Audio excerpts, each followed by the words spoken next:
All right, hey guys, welcome back to the Sculpting the Head edition of Hey Guys. All right, so when we left off, I had pushed in for eye sockets and I'd kind of laid out where my nose is going to be. I'm going to go ahead and put a little piece on there to represent the nose. Looking at it from the side, I'm going to smooth that in, let that nose kind of jut out a little bit, tuck it in underneath a little bit, and it gives me a good start for a nose. All right, so there's no real reason to make the nose next. It just seemed like an easy place to start, and of course the nose isn't finished. I just wanted to get that laid in there for you, give you some reference. So I made that nose end up right there, and you see I cut that line. That's where my mouth is going to be. Still got a little bit more chin, and if I look at it from the side, I can see that my eyes are set back in. My nose is kind of jutting out. I'm going to turn that nose down just a little bit more, get my chin out a little bit more. And my eyes are set back on the head. All right, so I've got a nice profile going there. See it from both sides. The head's going to sit back like this. Doesn't sit like this, sits back a little bit. All right. So the hardest thing for most people are the eyes.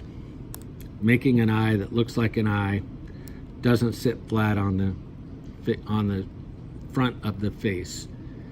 We want to make sure, again, I can't say this enough, that the eyes are pressed way back into the skull. They go way back into the head, further than you probably think. Because, again, you're used to looking at heads straight on from the front. So what I'm going to do first is I'm going to make a little ball out of clay that I think is about the right size for that eyeball. I'm just going to make one because I'm going to show you what I'm going to do with that. So our eyeballs really are balls that sit into the socket, but if I were to go with something that sticks out that much, well, you can see that that's way too far out. That's kind of weird. So what I'm going to do, because you know our eye sockets really go deep into our head, I'm going to make this little ball, and then I'm going to take my clay tool with the knife tip, and I'm going to slice that in half carefully so I don't smash it down too much. Now, of course, it did smash a little bit, but that's okay. Now I can put each eyeball into its socket, being careful to make sure that there's enough space in between them. I don't want to make it look like a cross-eyed person. Don't want to make the eyes too close together. So I'm going to press those in there like that and just get them to kind of stick a little bit. And I think so far that looks pretty good. Now, eyelids are probably the trickiest thing for most people. To make an eyelid, I start by rolling out a little coil of clay that tapers to a point. Now I don't want to make this too thick. I want to make it kind of thin. I might have a little bit too thick already, so I'm going to just like taper it out a little bit further. All right, so the important part is that it comes to a point, because now I'm going to flatten it out, and I need that point because that's going to be the inside part of the eyelid, closest to the bridge of the nose. Now when we're doing eyes, our eyelids actually rest on top of our eyeballs. The bottom part of our eyeball, our eyelid, curves around underneath the eyeball and then tapers off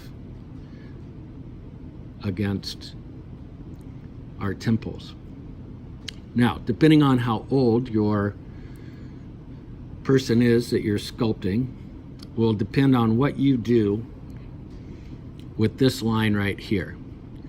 If it is an older person, say around 40 or so, you're going to want to leave that line there.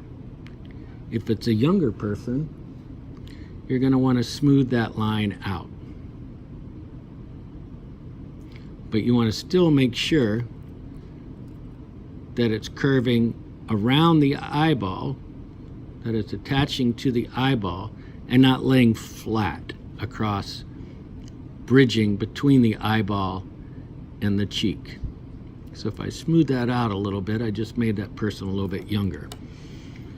So I always start with the lower eyelid because the upper eyelid is longer and sits down over the lower eyelid. So again, I'm going to make a coil that tapers to a point and then flatten it out.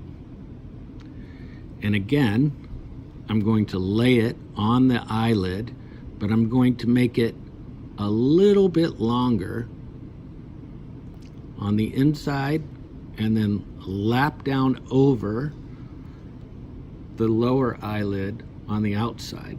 And then see how I just cut that off by wiping it into it.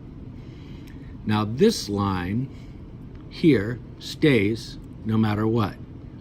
Again, I want it sitting on the eyelid, on the eyeball, because it's the eyelid, not the eye bridge. And then I can taper, kind of smooth these two together.